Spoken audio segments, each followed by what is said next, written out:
City of Aiken Planning Commission for Tuesday, November 15th. Our first order of business is approval of the minutes of the August 9th, 2016 work session and regular meeting. Are there any changes or corrections to the minutes as presented? If not, may I entertain a motion to accept them as presented? Madam Chairman, I make a motion we accept the minutes as they have been presented to us. May I have a second? Second. All right, all in favor? All right. Okay, our first application is for application 17-20002 for annexation, Tom Uscup Marketplace, LLC. The address is 1212 Whiskey Road. Is there someone who'd like to be heard on this? And when you come forward, if you wouldn't mind stating your name and address for the record. Hi, my name is Tom Uscup. I'm managing member for Marketplace Art LLC in Aiken. We have an application before us for a rezoning. Can you tell us what specifically you'd like us to do? Yes, I'm recently acquired the property and in the interest of renovating it and relocating the Benjamin Moore paint store that I own and operate in downtown Aiken. And I felt it would be a good idea to annex it into the village. I was interested in sewer access and additional city services. So this is why I decided to make the application for annexation. Okay. And based on staff input, you do see the possible conditions of approval. Are there any that, are all of them acceptable to you, or are there any that you have concerns about? I have some concerns about the access requirement, although I'm amenable to trying to find, some congruence with the planning committee on what would be acceptable. And signage, we have an existing sign there. I'm interested in definitely working to improve the aesthetics of the sign, but it was an important factor in my purchasing decision to be able to use the existing sign. So I am open to that. But most of the other, I don't really have a big objection to an alternative zoning that allows me to run our business there.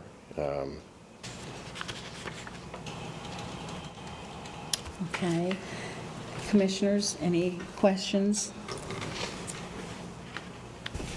You have requested, obviously, that be annexed under a general business zoning.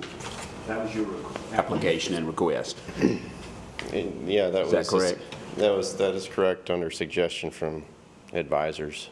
And you are now aware that the development along the Whiskey Road corridor is to be normally planned commercial or planned residential and should be required to meet a high level of design. So that would require annexation, would be, if we were to agree to annexation, we might request that you come in under a planned comprehensive Commercial. plan. I mean, yeah. Plain commercial. Planned commercial plan with certain conditions. You understand that? I do. Okay. And the sign, one of the conditions currently is that the sign be ground-mounted monument sign, 60 square feet, unless modified. But you indicated earlier in the planning, in our earlier meeting, that you would like to have the current sign pole, which is on a pole, remain there. Is that correct? Yes, sir. Okay. Okay. But you want- Anything else on here that you had questions about, other than I know you have some issues about the parking and the access points and that kind of stuff, and that's something you're going to have to work with the planning department to see if you can reach a meeting of the minds on that. And then they would come back to us, or you and they would come back to us with a concept plan. Now, I did have a question about the sign, because you had indicated earlier that while you're going to use the existing pole, you did not intend it to be as big as it currently is. Is that correct? The sign itself? The pole would still be the Well, I meant same with the pole. sign. Correct. But the sign face, I think, is currently approximately 85 square feet. Our interest would be to have something of equivalent size, more aesthetically designed and pleasing, and potentially slightly less sign area, Okay. and potentially a less overall height Okay. to the sign. Because instead of having two large boxes mounted on the same pole, we're interested in ending up with one box, maybe, and we'll propose a design to the planning department. Okay. All right. Gentlemen, any other questions? All right, thank you. We'll go through our process here in just a moment, but I know we have very little audience, but I'm required to ask if there's anybody here who's going to speak against it. And there you go. All right. Not hearing any, then it will be back to the commission for a motion. Madam Chairman, I would recommend that we approve the annexation under a PC zoning, and that we make as a condition of that the items 1, 2, 3, 4, and 6 as is, and that number 5, that we change that to allow the sign issue to be decided between the petitioner and the planning director.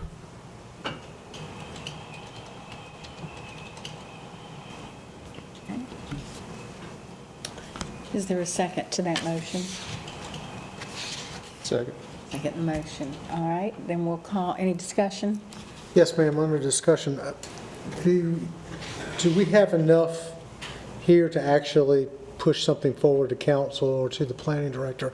Is there a concept plan that maybe we're missing out on now at this point, potentially for the Department of Transportation and what they're going to say? We need to look at that to be able to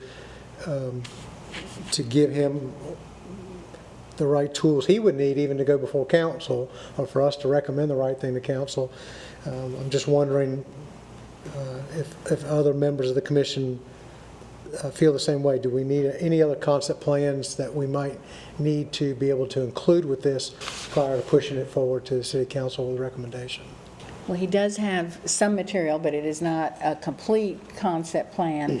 I think the two issues are the details on the signage and the DOT for the access that has to be consithat yet. So is that I mean, something that we would can need to add a include? condition. Yeah, we would have to add a condition that it's approved under PC pending approval by the planning director of the full concept plan and DOT approval. That would be satisfactory to me. I didn't know if maybe we need to include that or not.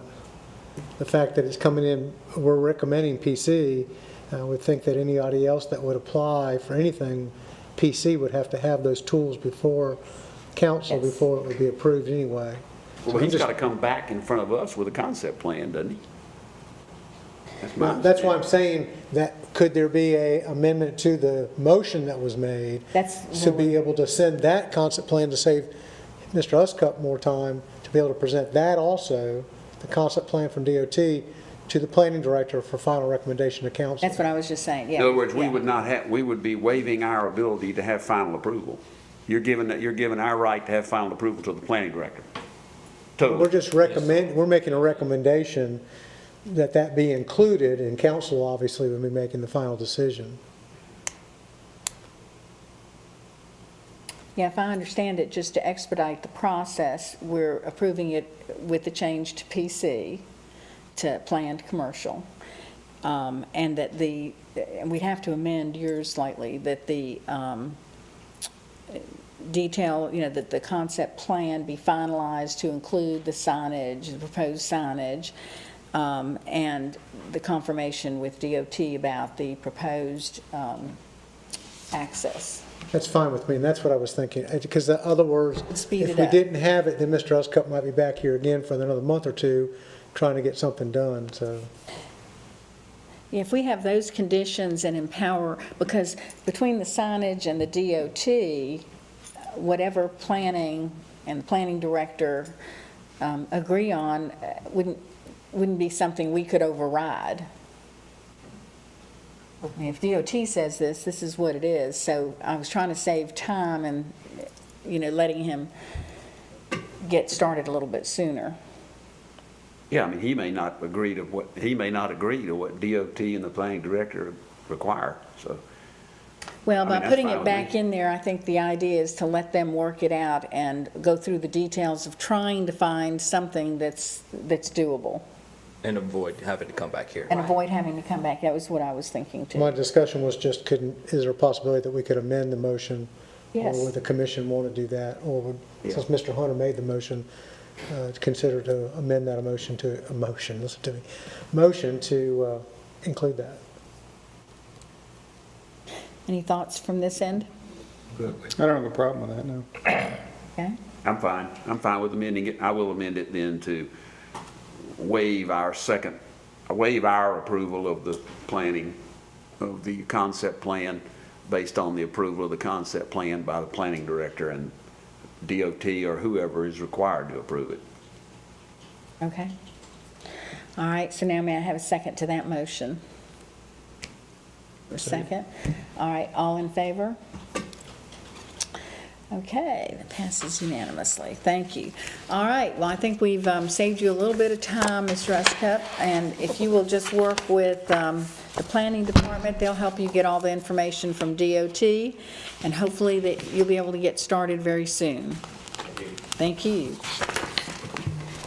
All right, our next item is the comprehensive plan for the city of Aiken.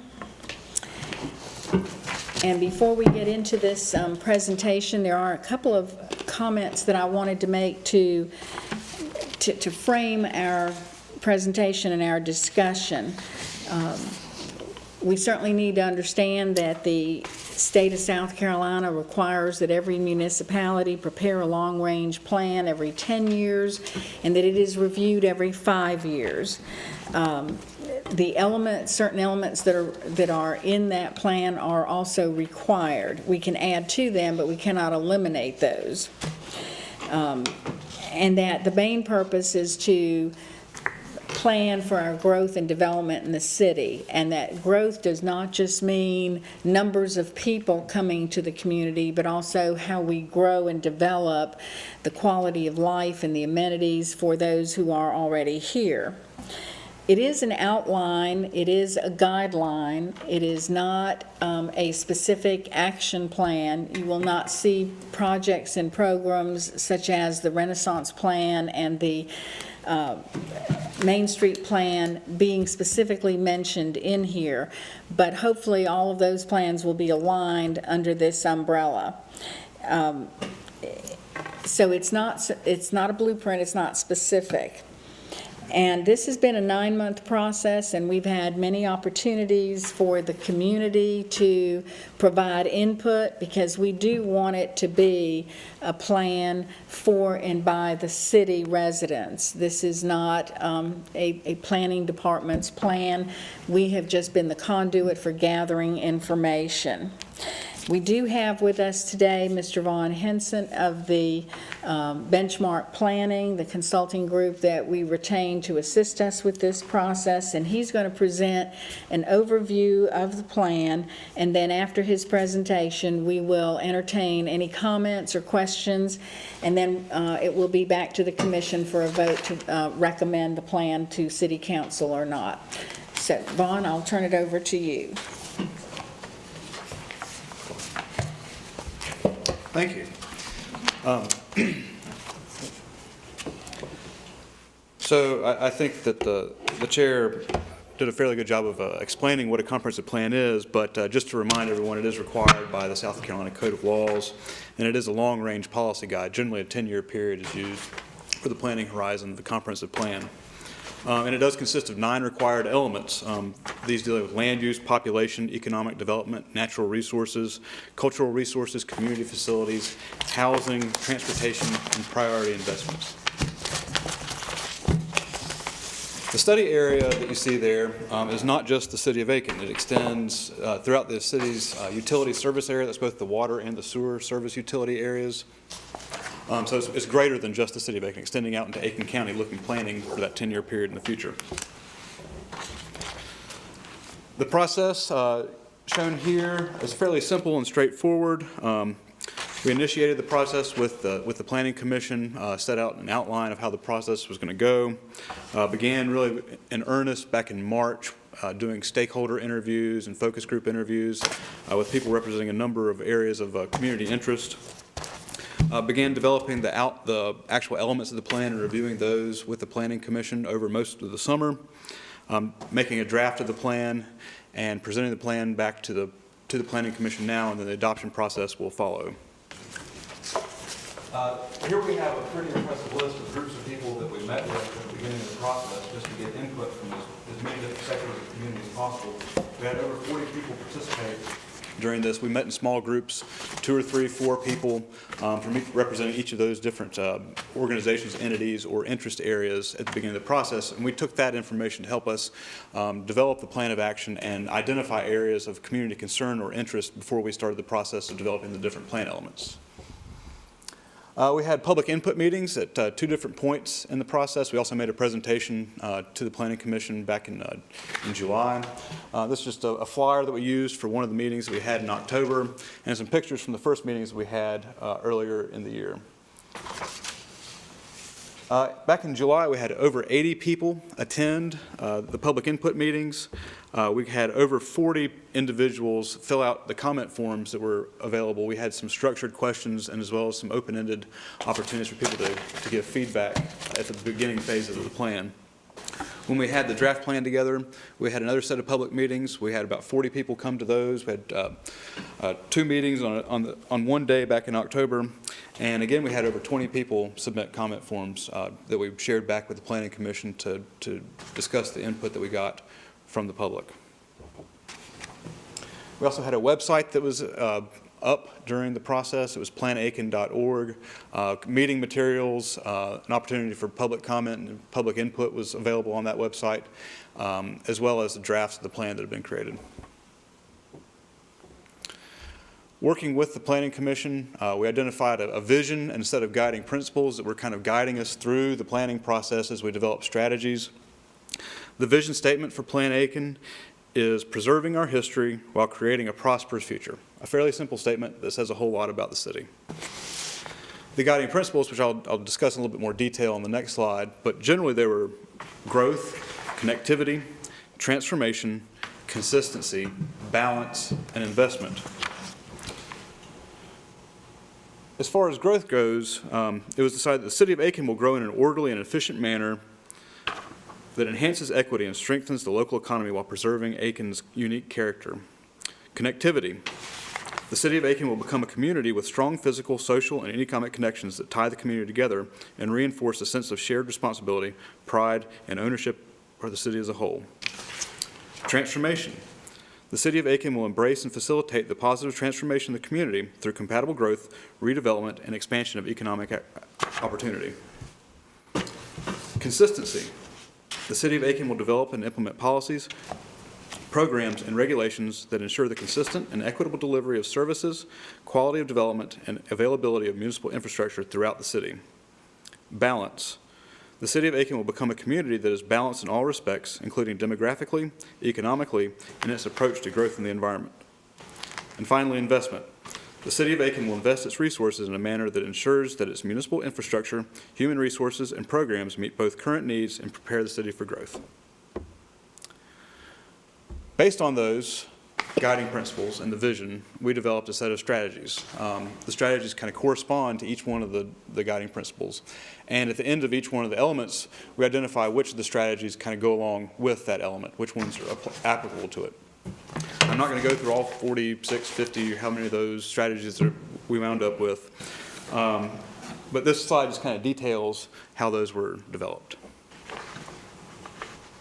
And I'll just go ahead and I'll give you a couple examples. So in the housing element, a strategy under balance was reduce regulatory and procedural barriers and implement development incentives as part of the review and revision of the zoning ordinance with the goal of encouraging and supporting a mix of housing types throughout the city that meets the needs of a population that is diverse in terms of age, family structure, and income. And another from the community facilities element, under consistency, ensure that investments and funding for resident-oriented services such as park development and recreation programs are distributed throughout the city in a manner that equitably reaches the entire community. So there's just a couple examples of some of the strategies that we came up with. So the first element, population, and what we did with each one of these 9 elements is just pull out some highlights from the element. We're not going to go through each and every detail in them. So first, in the population element, we talk about the population growth rate. This slide just demonstrates what the city's population growth has been since the 1950s.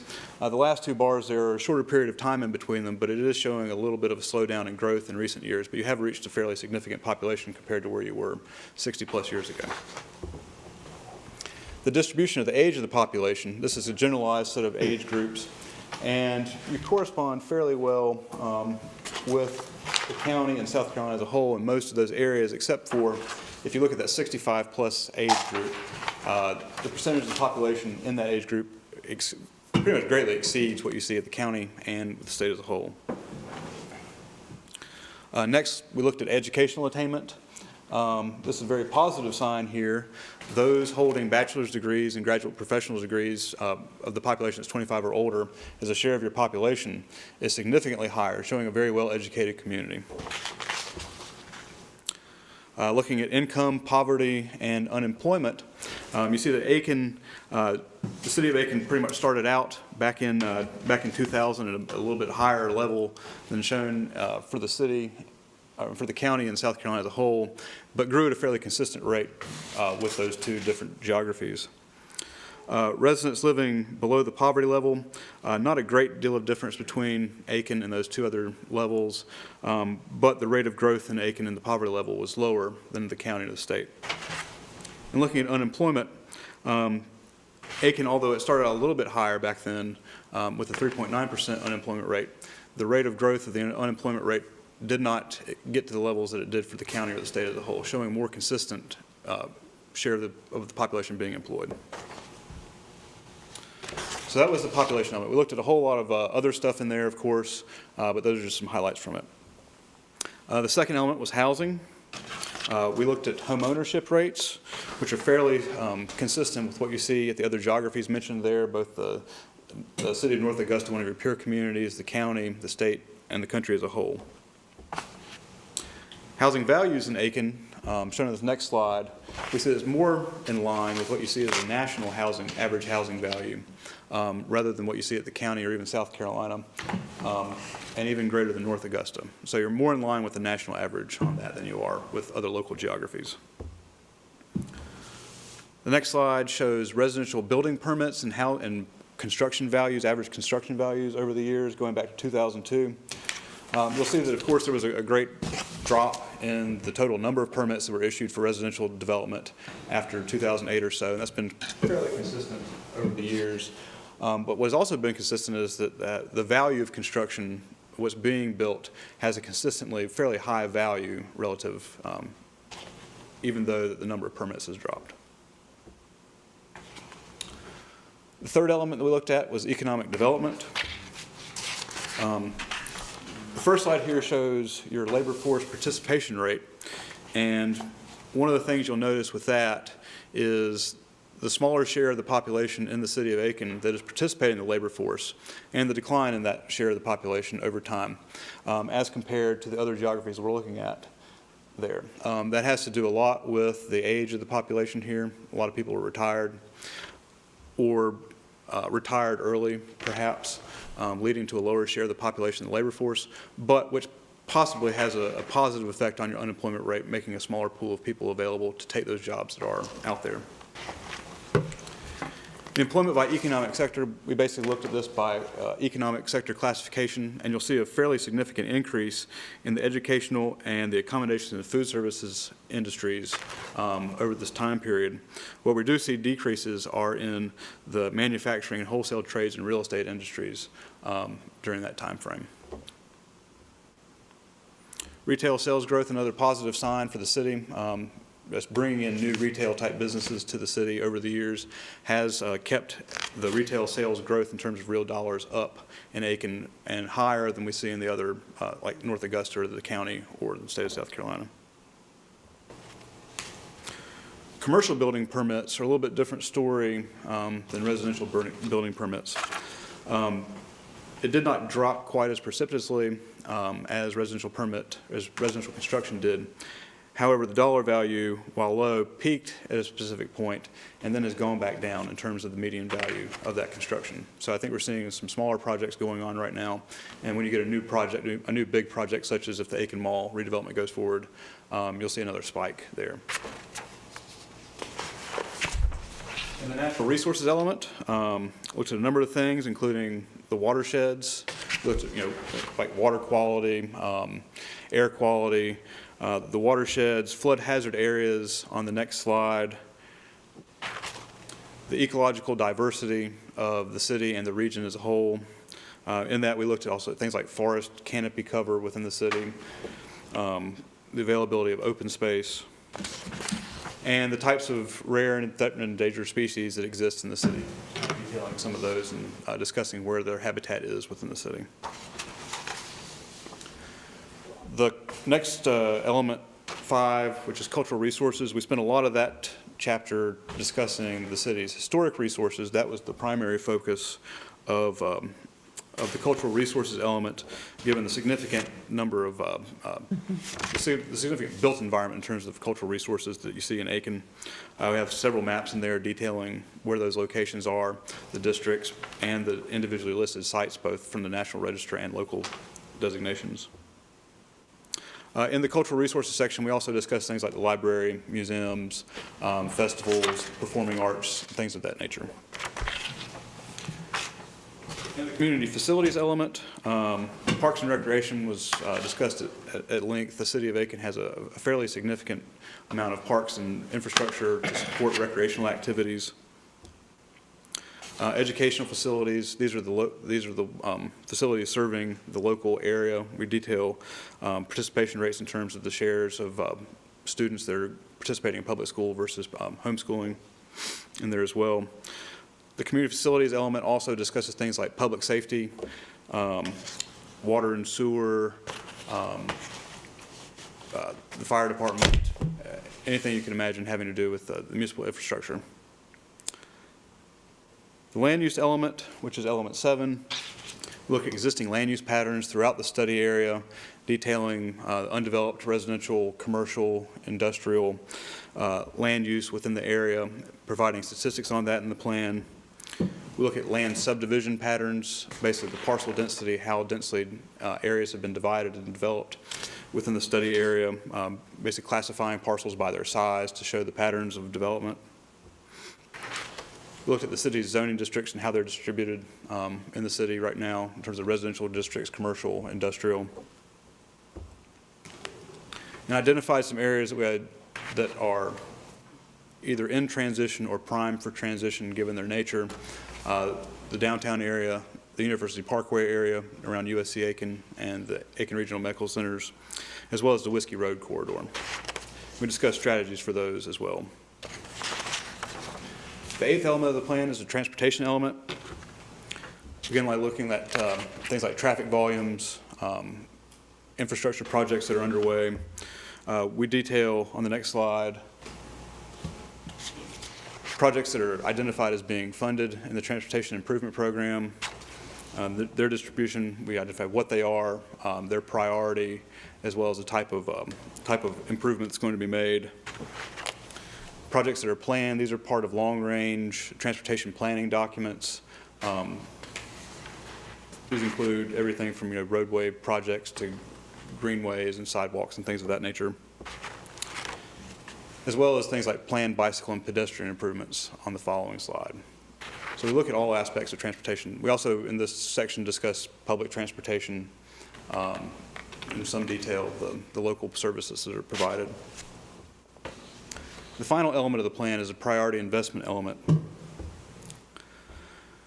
This is something that's was put into place after the last full update of the city's comprehensive plan was done, so this is new to the city. And just to recap what the three primary objectives of that are, it's first to achieve regional planning coordination objectives, basically with respect to capital improvement planning. Ensure sound capital improvement planning, meaning that it's realistic and in line with your funding ability. And finally, to align land use planning policies with meaningful and realistic capital improvement goals. So ensuring that you're not designating areas within the city for substantial growth when you don't have the funding in place or identified, or the projects even identified to support that growth.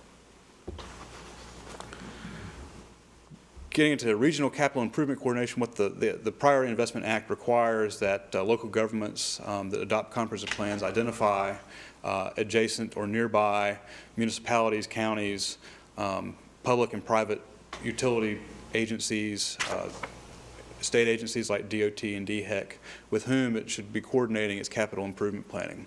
And so through the process, we identified what those outside agencies are that the city should be looking to look for partnerships, guidance, funding, et cetera. The following slide is just, this is the capital improvement plan taken out of your most recent budget. This is a 5-year plan that was recently adopted as part of the budget, basically detailing what those projects are. Of course, that will likely change from year to year as the city's priorities change from year to year. And finally, the Priority Investment Act requires that you identify potential sources of revenue for capital improvement funding. And so we list here what those potential sources of revenue are. That includes everything from your regular property tax to sales taxes to looking for state and federal grants for infrastructure financing. In the plan, we do compile all the various strategies at the end of the plan in an appendix. And I just have them kind of shown here, and Paul, you can go through those pretty quickly, but they're just listed with each of their guiding principles and numbered in there for reference in the back of the plan. The final slide here, just talk a little bit about the adoption process. As you know, we're here tonight presenting the plan for hearing and consideration for a recommendation by the Planning Commission. From here, it will be introduced to the City Council, who will then hold their own public hearing on the matter, and finally get to a point where they will consider adopting it as the comprehensive plan for the City of Aiken. Okay, thank you. All right. Is there anyone that would like to make any comments relative to the plan or ask any questions?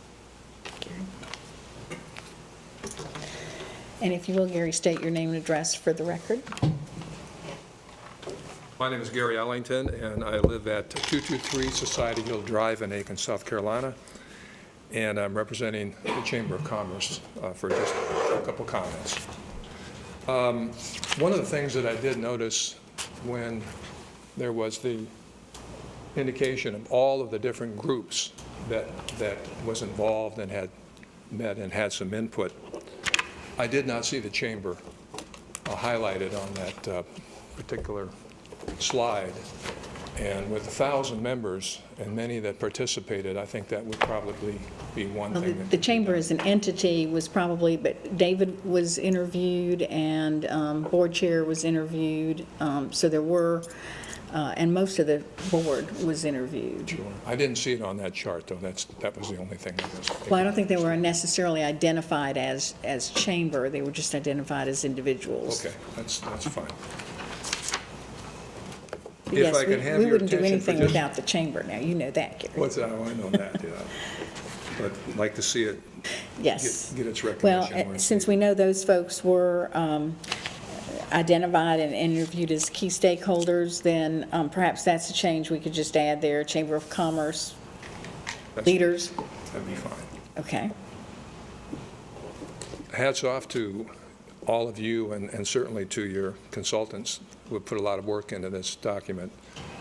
Chamber has two issues that we would like to just address and see if there could be a compromise on a couple of these issues. The first one is located on page 75 under Economic Development Element Strategies. And it pertains to the comment, encourage programmatic connections between USC Aiken and Aiken Regional Medical Center in order to enhance Aiken's education and medical sectors. One of the other great institutions we have in Aiken is the Aiken, lost my, Aiken Tech? Aiken, yes, Technical College. They provide a lot of nursing skills and people that are given the credentials to be able to work in the hospitals and other technology type things that would be impacted. So would appreciate it if you could consider adding that particular institution on that particular subject. The other one is on page 134, and it pertains to the require impact assets, require impact assessments for major development projects, et cetera, et cetera. You can see that on that towards the lower part of the document. I understand that it would be probably something you would want to have as a requirement, but I think as we look to the future, we also have to have a little bit of flexibility at times. And that being the case, I'd recommend that you consider, instead of require, let council have an opportunity to evaluate or to consider the possibility of providing some income from the standpoint of mitigating the impacts for infrastructures. We do that now, and it's working better than it has for a long time. So I would certainly ask you to consider one of those particular letters instead of words instead of require. Okay, thank you. Any questions for Mr. Ellington? Gary, on page 134, the require impact assessments notation that you've made, are you recommending the word change from require, is that correct? Yes, just require and evaluate, I think, would be applicable. Evaluate, okay. Thank you. Thank you very much.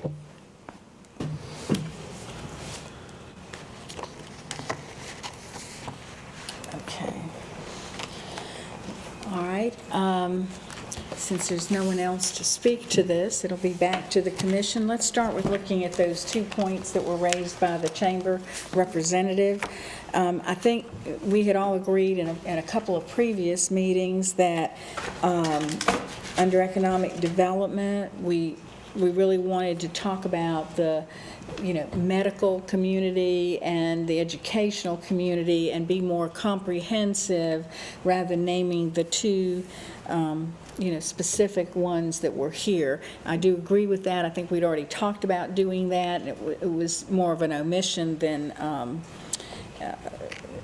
we didn't understand that was a good thing to do. So I think that one will be taken care of. Let's look at the one on page 134, the impact assessments. The recommendation before us is to change the word require to something else such as evaluate. What are your thoughts on that? And we can use another word. I think that's just a suggestion, evaluate or, Consider? Consider, Does that capture it? yes. I personally prefer consider. What do y'all think? What are your I thoughts? don't have a problem with that. Yeah, the chances are they're going to be there, but I think. They're going to consider them, and, Right, I mean, the biggest thing we stated in our work session earlier is that a major development project obviously has to have some impact assessment Yes. done. And I think we're all in agreement that that is the case and that there should be some, I mean, require is a big word and necessarily, is that needed? No. So I think consider certainly, in my opinion, is feasible to remove. Are you all with that. comfortable with that? Okay, then Bob will make that one change. Madam Chair, I do have a question in regards to page 75. Are we adding Aiken Tech there, or are we changing the wording from USC Aiken and Aiken Regional Medical Centers to more a I think institutional and medical community? Yeah, I think if we brought it, because, remember, this is a 10-year plan, and there may be some other educational facilities that join us. We certainly know, for example, University Hospital owns property right in that corridor, so there may be other healthcare providers involved. And we do know that there have been some physicians and physician groups that have actually purchased land to do some things. So I think,